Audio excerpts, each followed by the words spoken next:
Like at first I was like, I don't know you. Like I'll give you my money and you just disappear.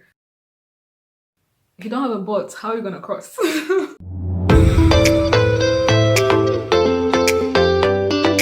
Hi guys, welcome to my channel. I am so excited about today's video.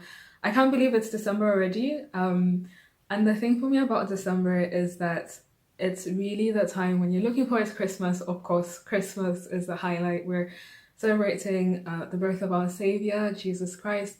And at the same time, we're like, wow, how did the whole year pass by?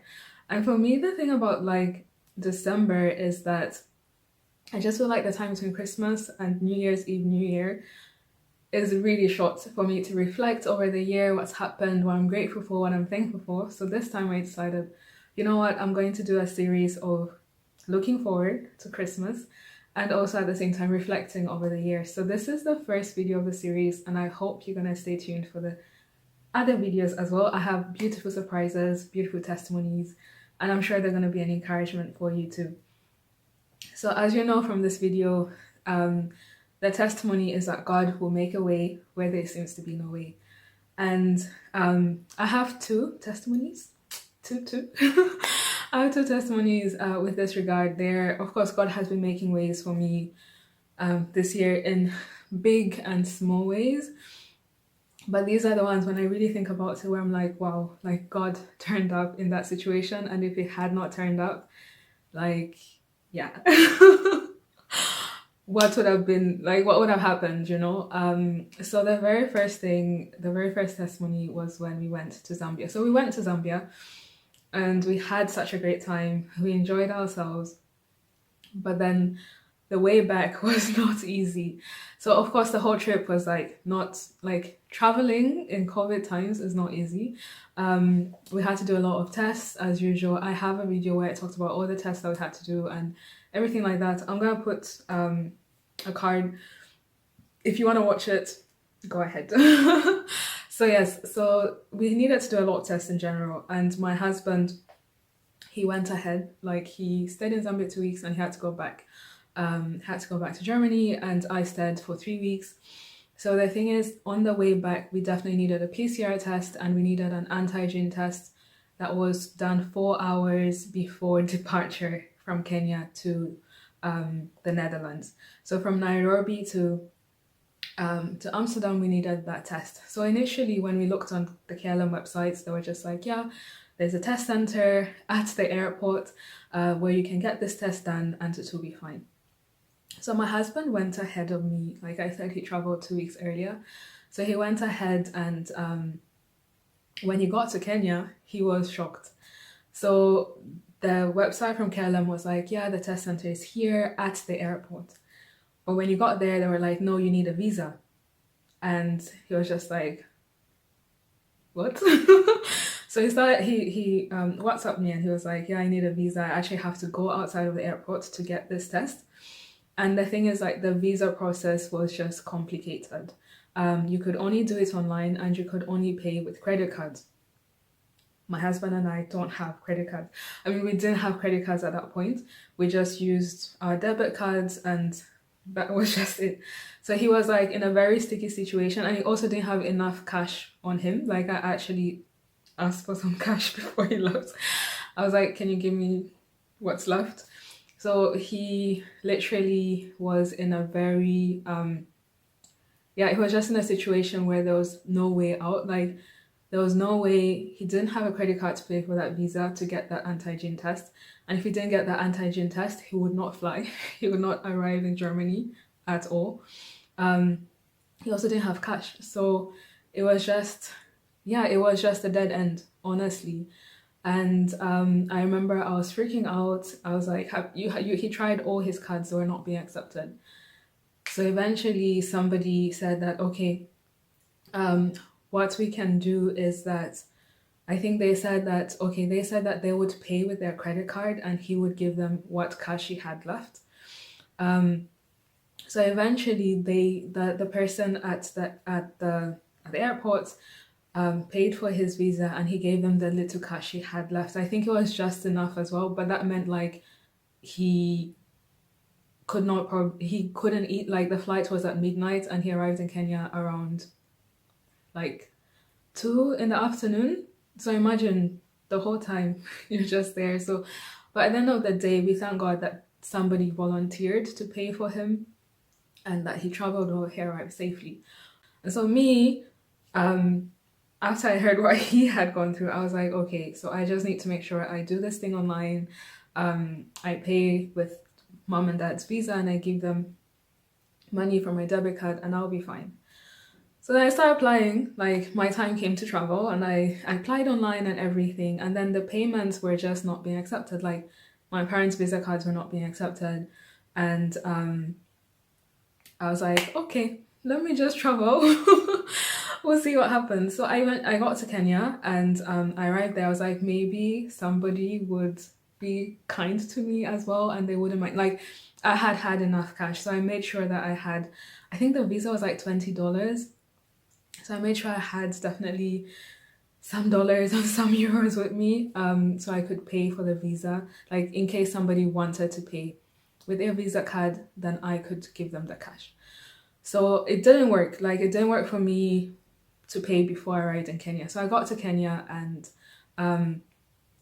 I went already to the transfers and I was like, oh wait, this is not the right place. I need to get out and get that anti-gene test. So then I went back up and I changed my money. I changed everything into Kenyan shillings. And then I got to the visa place and I was like, yeah, I already applied for a visa. This is the visa number, but I've not been able to pay. Like it's just not been accepting the visa cards and I personally don't have anything. Maybe somebody can pay and then I can give them the cash. And no one wanted. No one wanted to help me, oh, no one. So there was just this lady who was like, okay, we'll just keep trying. As I just come, she was just like, come with me and we'll just keep trying with the card that you have. And I was like, yeah, but the card I have is not a Visa card. So anyway, we sat there, we're trying. And then at some point the internet even stopped working.